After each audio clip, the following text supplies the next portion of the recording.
Good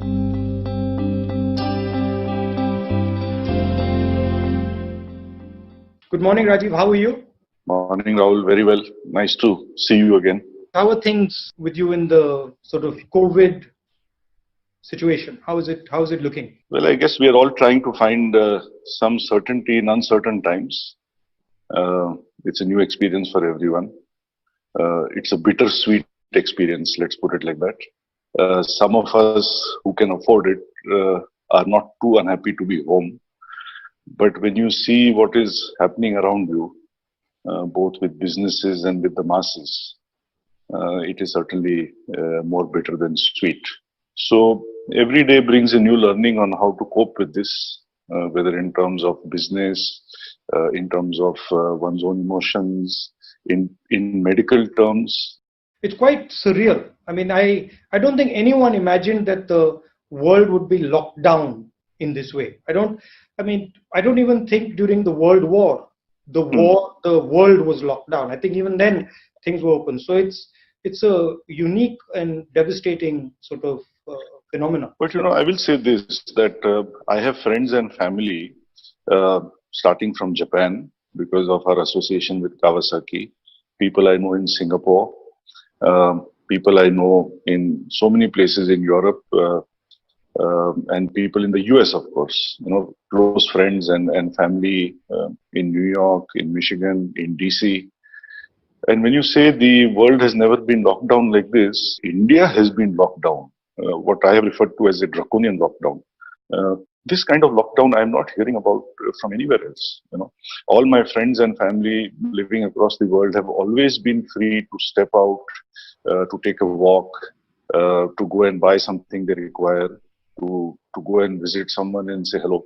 So in terms of the social and emotional aspects of this lockdown, they seem to have been in a much better place. And it came suddenly also. So you came in suddenly, and the shocking thing to me, frankly, the point you made about the bittersweet.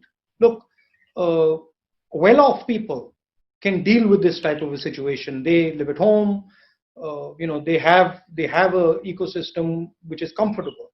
But what it's been for the poor people, for migrants, it's completely devastating. They've lost confidence actually. काफी लोगों ने मुझे बोला कि बिल्कुल भरोसा खो गए हैं, भरोसा ही नहीं बचा. And that I think is a very sad thing and a dangerous thing for the country. And I think right from the beginning, I mean, this is my view, whether it was in terms of how this problem was to be perceived. I don't understand why, despite being an Asian country, we sought not to look at what was happening east, but we looked at, at Italy and France and Spain and the UK and subsequently the US, which are really not the right benchmarks in any sense, whether it's by inherent immunity, temperature, demography, predisposition to thrombosis, etc. Everything that the scientists and doctors have spoken of. We should never have been looking there, even in terms of how to approach this from a medical point of view, starting with the bogey of medical infrastructure. We are all aware that there can be no medical infrastructure that can be adequate to combat something like this.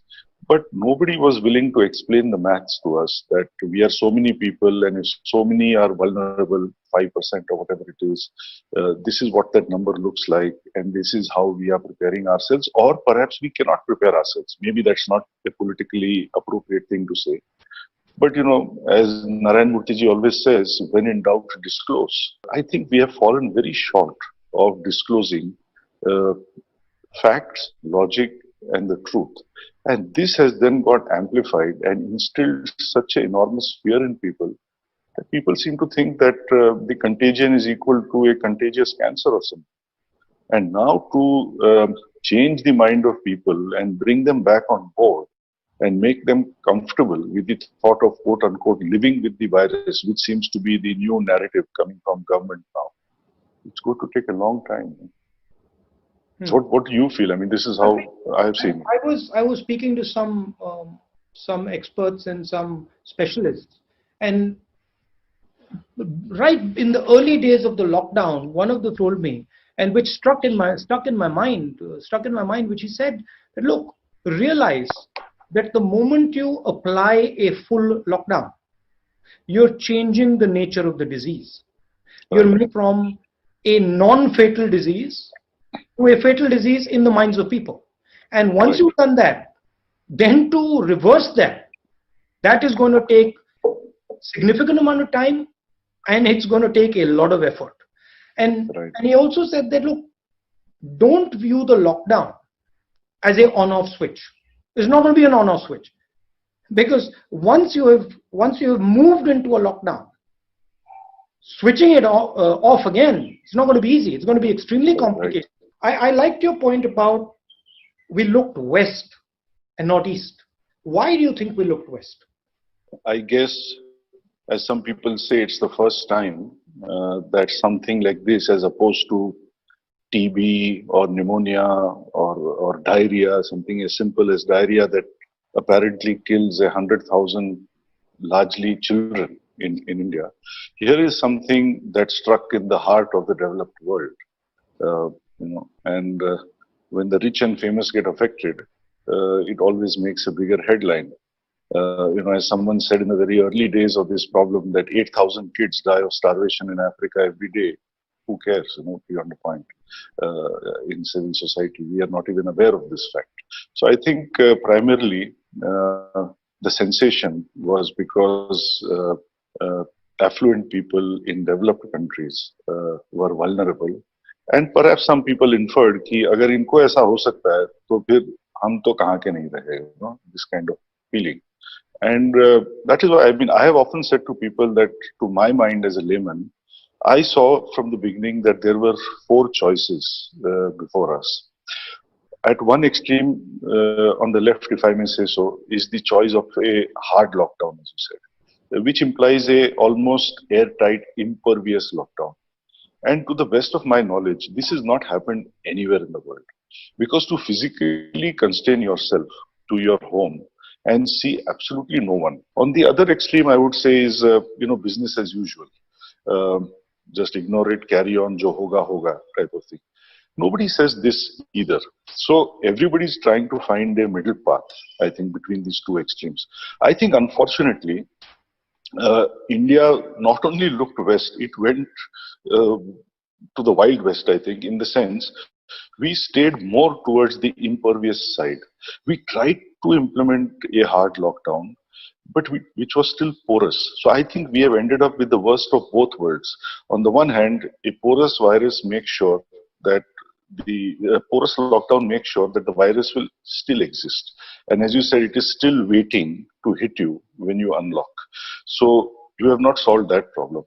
But you have definitely decimated the economy. You flattened the wrong curve. It's not the infection curve, it's the GDP curve. This is what we have ended with, the worst of both worlds. In my view, what should have been done is something more right of center, which is the kind of stuff that we are hearing out of Japan and Sweden. And people, when they hear about this in terms of being articulated as herd immunity, tend to think that herd immunity means, let the vulnerable die. It doesn't mean that at all. They're missing the details that whether it's in terms of sanitization, masks, distancing, Sweden, Japan, etc. are following all these practices. But they are not trying to go further into the unproductive zone, as you said, and make something that is relatively benign and manageable appear to be fatal and beyond control. So I think, unfortunately, we have a quasi-hard lockdown, I would say, which has given us the worst of both worlds. And looking at our situation, it's completely different. We have migrants, we have daily wage labor, and for some reason we looked west. Interesting question to me is, why didn't we look internally for our own solution? Instead of looking to the west or even to the east, why didn't we say, okay, we're actually a confident country, let's look at ourselves and let's come out with an Indian solution, which is, sort of what you do with your motorcycles. So why was that not the natural impulse? So if you were to kind of have the luxury of going back to middle of March, Yeah. जब प्रधानमंत्री जी ने पहले वो जनता curfew announce किया, फिर उन्होंने the first lockdown announce किया. Yeah. If you could go back then, to your mind, how would you have crafted a different roadmap for the last 3 months? Look, hindsight is 2020. Okay, so it's much easier for me to now tell you how I would have crafted it. But what our discussion internally in the Congress Party was at the time that the response has to be decentralized. The central government has to operate as a support system and as an enabler. There are certain things that the central government needs to do, air traffic, railways, etc., and that it does. But then it moves the battle to the district, moves the battle to the chief ministers, and allows them and enables them to fight. Now, if you look at what has happened after the lockdown, which by the way, I've been calling a failed lockdown because it's the only lockdown in the world where the disease is actually increasing after we're opening up. Sure. What you're finding is you're going back to that anyway. The central government has backed off and has now said, okay, we are going to be forced to leave it to the states. So the correct response is actually happening organically. Because that's but now it is happening. But it's too late. To our perception as a common citizen, it is now happening as a passing of the buck, not as a passing of strategy. Well, that's fine. That might be the case, but the result is that India has had a 2-month pause button, and then India is now going back and reacting the way it should have reacted on day one, and now the country has taken over. Right? And then you can see different strategies coming out. You can see a strategy in Punjab, you can see a strategy in Chhattisgarh, you can see a strategy in Maharashtra. Some will do better than the others, but you've got a more bespoke response where your costs will suddenly drop.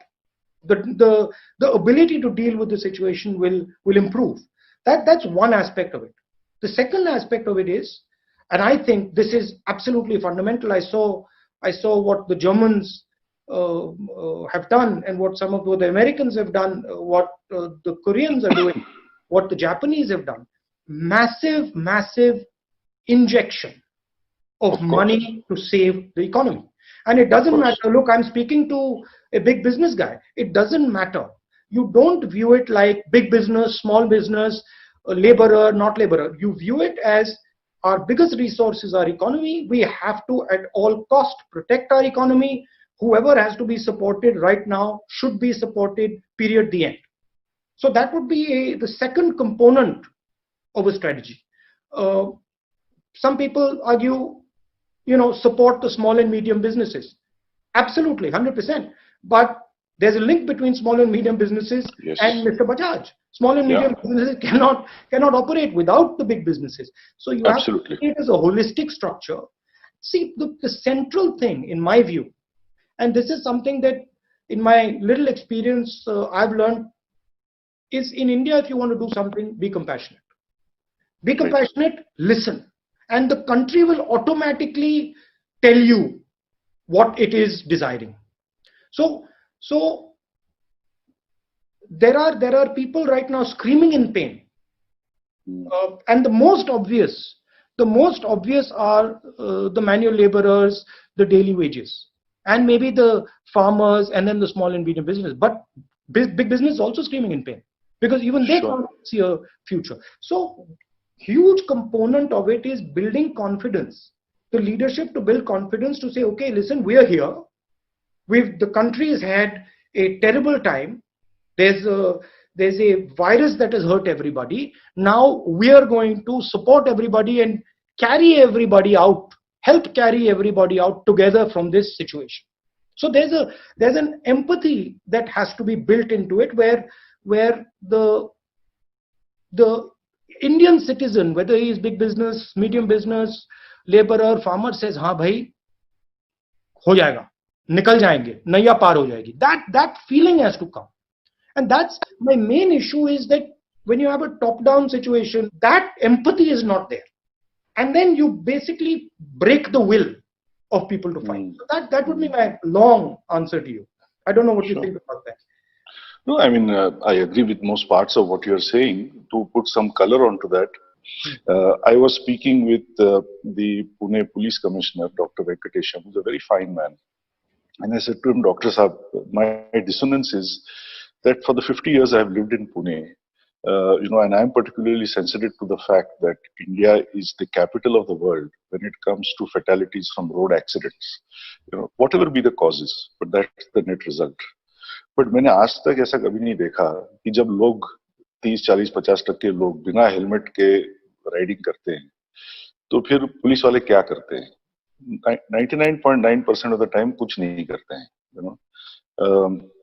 On the other hand किसी ने अगर mask नहीं पहना या somebody steps out for a morning or evening walk, you are caning them, you are making them do exercises in the middle of the road to humiliate them. आपने उनके हाथ में बोर्ड लगा दिया कि मैं देशद्रोही हूँ, मैं गधा हूँ, etc. I mean, where is proportion in the way we are treating our own people? You talked of compassion. I'm giving you the example that I've seen with my own eyes over here. I've seen senior citizens being caned for simply stepping out to get some fresh air. We hear stories of people from Japan to the US getting $1,000 a person, not as a stimulus, as support. So we are not even talking stimulus here. We are just talking support, whether it is for big business, small business, and for individuals. I am not aware of how authentic these numbers are, but I am told in many places in the world, two-thirds of the what the government has handed out has gone to organizations and to people as direct benefits. Whereas in India, it's been only 10%. I mean, you would be better placed to comment on why this is so. Why have we not chosen to put more directly in the hands of people?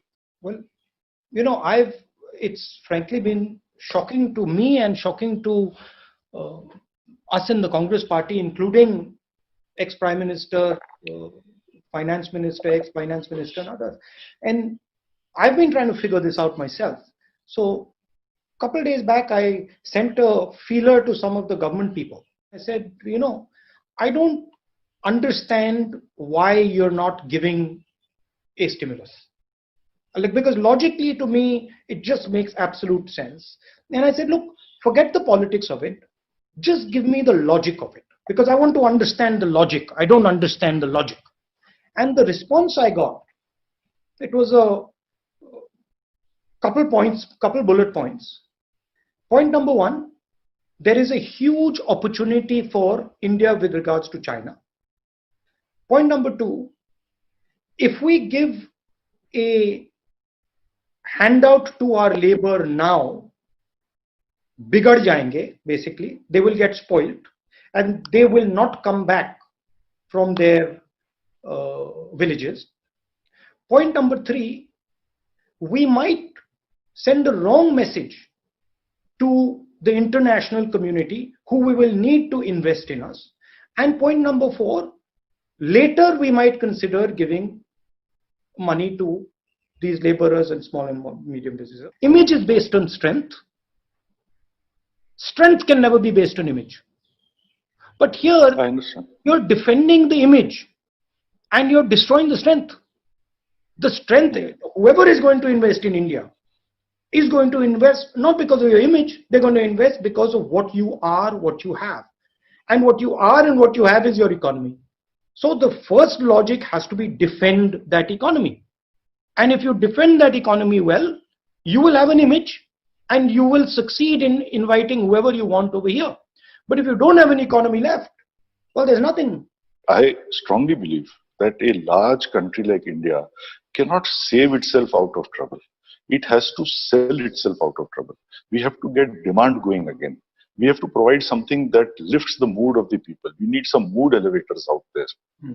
And I do not understand why there is no strong initiative, even if it is for a period of 6 months, 1 year, to strongly lift the mood of the people and provide a stimulus to demand. The economy slowed down before Corona. Of course. Unemployment was becoming a serious problem before Corona. And now Corona has sort of pushed it over the edge. How do you see India taking care of its unemployment problem? Like what, I mean, how do we think about it moving forward? Of course, you're a part of the puzzle. Small and medium industry is a much bigger part of the puzzle. How do you unleash this manufacturing, which I believe is absolutely critical? I mean, I'm not one of those people who thinks that India can be built without manufacturing. Right. So how do we start competing on the global stage? The other day, I was interviewing a potential senior candidate out of Brazil, because Bajaj is now looking at going to Brazil.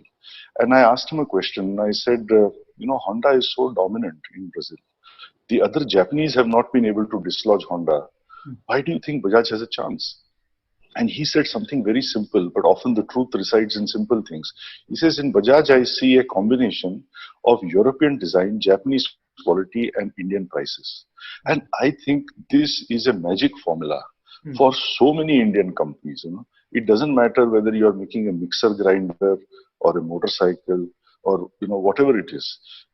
I think the world can be your oyster if you look at it from this lens. So I think demand generation starts with wanting to play at a global platform.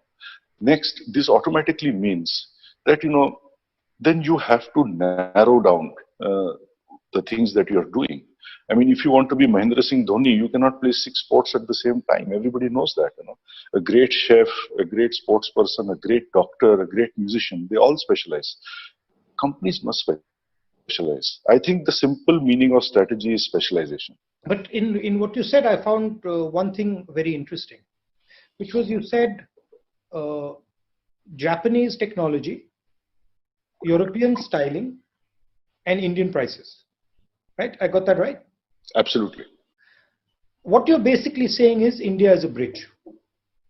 India is a bridge, connecting bridge between different cultures, between different systems.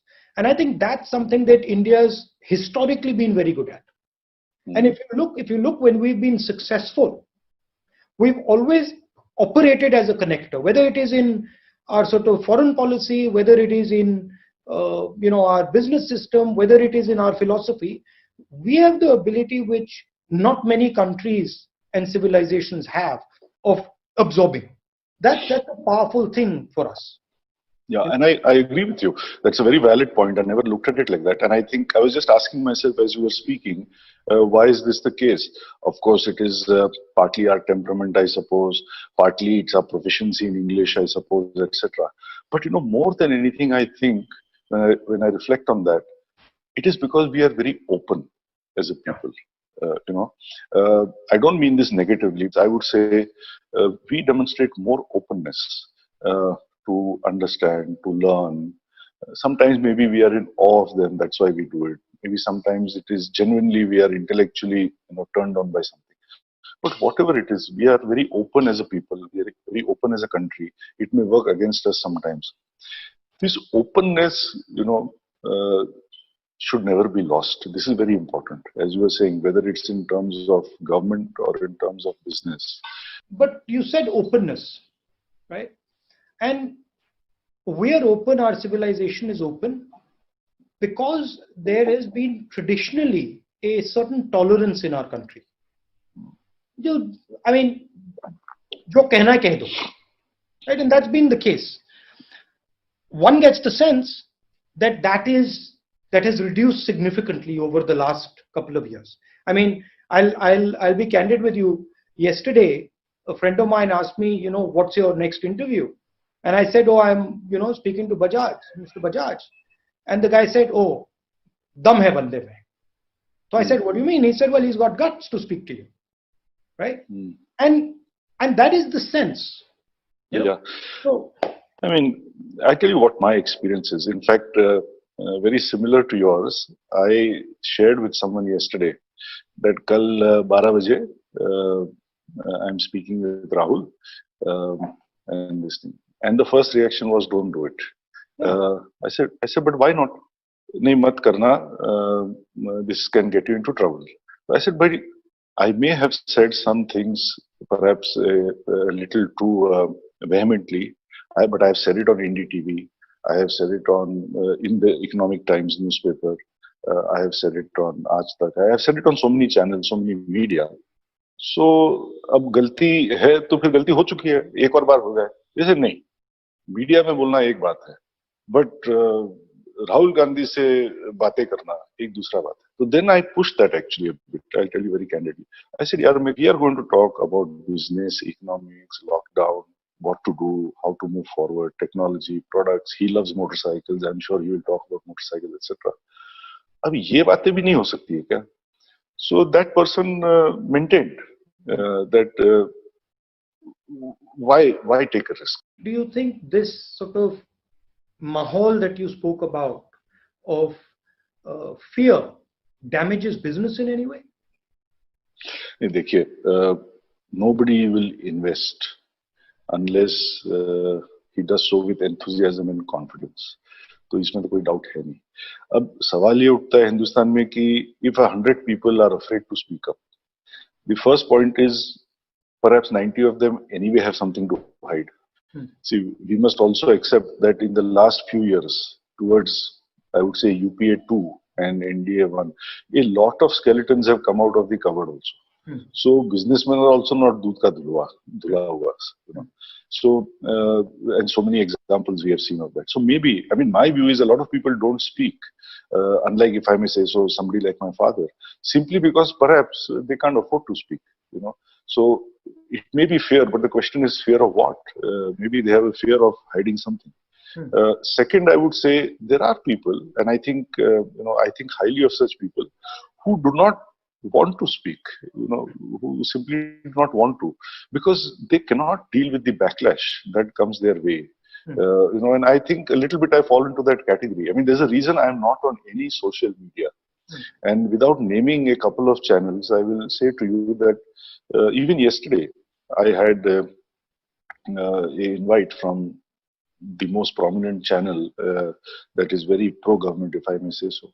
And I refuse to be on such channels because, you know, the kind of stuff one hears on social media, or the way one sees things conducted in panels on such channels, this is deeply distressing to anybody who is remotely sensitive. You know, so I think, yes, in terms of being tolerant, in terms of being sensitive, I think India needs to mend a couple of things. Final question. Now we're in the process of opening up. How do you think about your supply chain as we open up? When does your supply chain actually start to function at a reasonable level? What Rahul, opening up do we require? See, I am not seeing that smooth, concerted, rhythmic movement towards unlocking. Yes, I understand, based on what I have heard yesterday also, that we are moving in that direction. But I think a kind of aligned approach that is required. Ki bhai, one person will say one thing. I don't know whether that is to be the chief minister of the state or the DM or whoever it is supposed to be. And everybody in an aligned way must go forward. This is not happening. And I think the blame for this rests again with the kind of fear we created in the first place, you know, that infection is equal to death. And today, as infections rise, people are still carrying this thing. So I'm sorry, I'm not answering your question directly, but I am really distressed because it is a Herculean task to open up. I think the first problem is to get this fear out of the minds of the people. There has to be a very clear, aligned narrative, I would say, from the Prime Minister, because, you know, right or wrong, when he says something, people seem to follow. I think he needs to stand up and say to everyone that this is how we are going to move forward. It's all under control. Do not fear infections. Almost nobody is dying, you know, and we have to move forward now. Okay. Well, thank you. Thank you very much, Rajiv. Lovely. Thank you so much time. So much time you spent with me. Thank you very much. Really appreciate it.